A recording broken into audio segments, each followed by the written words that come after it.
এদের লসাগু নির্ণয়। প্রথমে সংখ্যাটাকে পাতিয়ে নিই। দেখো 11, 11কে 11ই লিখলাম।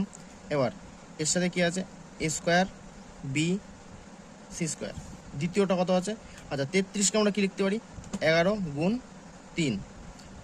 তার সাথে কি আছে, এ স্কোয়ার বি স্কোয়ার সি। আচ্ছা তৃতীয়টা দেখো 11 গুণ 5। পরে কি আছে, এ স্কোয়ার বি সি স্কোয়ার। আচ্ছা দেখুন এবার 11 11 11 11 কমন। আচ্ছা যেটা কমন থাকবে না সেটাও লিখে নেবো, 3 আর 5, 3 5 15। আচ্ছা এবার সবথেকে বড় পাওয়ার কে আছে, কার, এর মাথায় 2, এর 2, এর 2, তাহলে আমরা কি করবো, এ দুটো লিখে দেবো।